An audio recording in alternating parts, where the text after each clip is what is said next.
Assalamualaikum warahmatullahi wabarakatuh. Ashamaa harka fuunee akkam jirtu hordoftoota naatoo walloo YouTube bakka jirtantti nageenyi keenya kan kabajaaf jaalala sin haala qabu jecha naatoo walloo subscribe, like, share, comment godhuun jalqaba isiniin jenna. Warreen chaanalii kana faareen taatan immoo subscribe godhuun maatii keenyatti dabalama.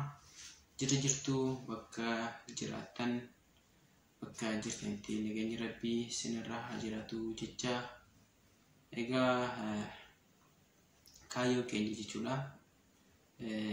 Qophii adda addaa akkasuma jechuudha oduulee fi akkasuma oolmaawwan akkasuma jechuudha maal isinitti mu jechuudha kan walumaan agarru tahaa subscribe, like, share, comment godhuudhaan commenti godhaa isin jenna. Bakka jiraatanii inshallah wal malee maal qabna jechuudha subscribe itti roobsa.